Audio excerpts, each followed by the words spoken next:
Ako po si Helen Tanyamar at welcome to my channel. Today, magluluto tayo ng kushari. So, ang mga kailangan na ingredients ay ang mga sumusunod.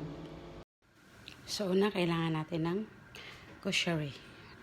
Ganyan kadami. Bigas, isang sibuyas na hihiwain ng wings, isang bawang lang, hihiwain nyo ng maliit, isang kutsaritang mix spices, isang kutsaritang kamun powder. Ito po yung kamun. Isang kutsaritang madras curry powder. Kalahating kutsaritang black pepper. At 2 magic cubes. At syempre, kailangan natin ng spaghetti, macaroni na maliit, at olive oil. So, una, huhugasan nyo yung bigas at ibababad. At yung kushari naman, hugasan nyo at ibababad nyo ng mainit na tubig. Yung pinakulo na siya na tubig for 15 minutes para hindi siya masyadong matigas. So ngayon magsisimula na tayo. Ang gagamitin natin na panggisa ay ang olive oil. So, maglagay kayo ng olive oil. Huwag marami, kunti lang na panggisa lang para magkalasa yung ating kushari. So, ganyan lang kadami. Tapos, pag mainit na, ilagay nyo na yung ating sibuyas at bawang. So, ngayon, mainit na siya. Ilalagay na yung sibuyas at bawang.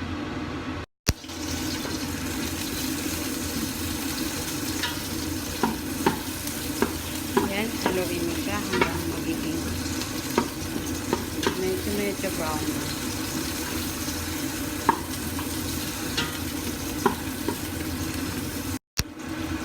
Nakikita nyo, medyo brown na siya. So, ilalagay na natin yung lahat na ating paminta at ang ating magic cubes. Ayan. I-mix nyo siya. Mix them good.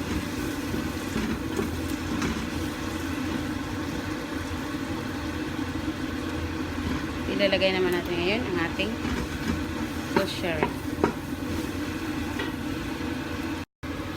Tatanggalan natin ang tubig at ilalagay natin sa kaldero.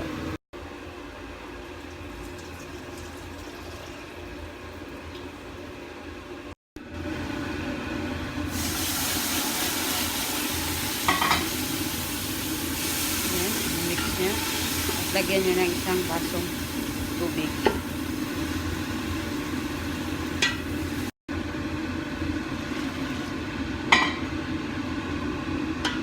Yan, tapos pakuluin nyo hanggang lumambot yung ating kushari. Tapos sunod na, ilagay na yung ating bigas. So, after 15 minutes, medyo malambot na yung ating kushari. Ngayon, ilalagay natin yung ating bigas. Tatanggalan natin ang tubig. Tapos ilagay natin sa kaldero yung ating bigas. So, ngayon, nandyan na yung ating bigas. So, ngayon, lalagyan natin ng tubig. Lagi niyong tandaan kung gaano kadami yung bigas, ganun kadami yung ating tubig. Ngayon, hahaluin nyo. Pagkatapos, takpan hanggang 30 minutes at luto na ito.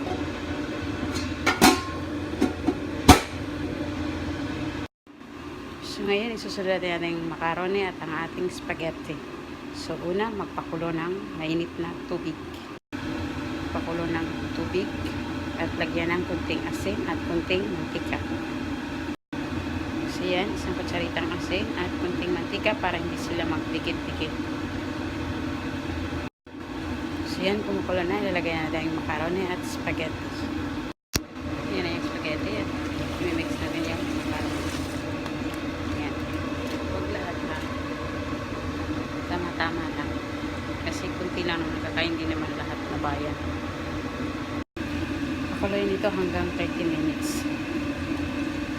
Yan, imimix nyo lang siya para hindi siya magdikit-dikit. Tapos ito yung magiging toppings din natin sa kushari. So ngayon, tapos na yung ating pasta at ating spaghetti.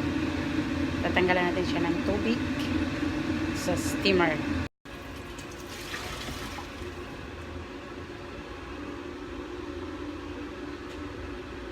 Yan, tatanggalan nyo siya ng tubig. Pagkatapos, i-design natin ito ng konti sa butter. So, una, magpainit kayo ng kawali. Pag mainit na, maglagay kayo ng konting butter. Ayan. Kung wala kayong butter, pwede rin kayong gumamit ng konting mantika. Ayan. Tunawin nyo ang butter. Pagkatapos matunaw, ilalagay nyo yung inyong macaroni at spaghetti. So, ayan. Tunaw na yung butter. Ngayon, lalagay na natin yung ating pasta at spaghetti.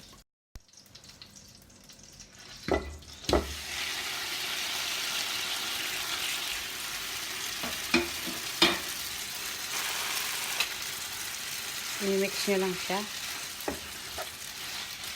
Ayan. Tapos lagyan nyo lang konting black pepper. Konti lang siya. Parang may lasa.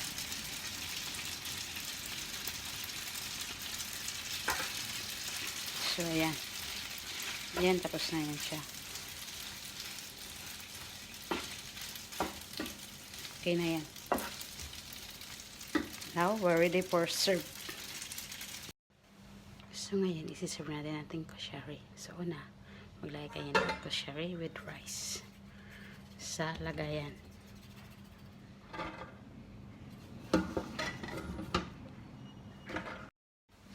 So, ganyan. Tapos, lalagyan nyo ng pasta at macaroni. Ganyan, lalagyan nyo ng macaroni at pasta. Tapos, susunod nyo rin ulit yung rice sa taas.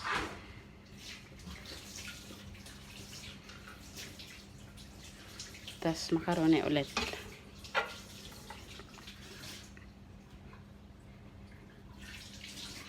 Tapos, gumawa kayo ng crispy onion.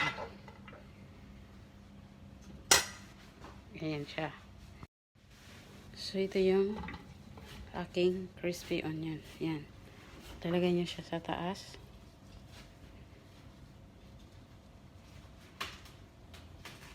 Toppings nyo yan sa ganyan. Tapos yan. Pwede nang kainin. Serve with dakus and salad. So, ganito po yan kainin. Yan. Cusiary, yung pasta at macaroni. May dakus. Salata. Yung dakus, guys, panoorin niya lang sa YouTube ko. Nandun yan. Ang gagawin nyo dyan is kukuha kayo ng dakus. Ilalagay nyo sa taas.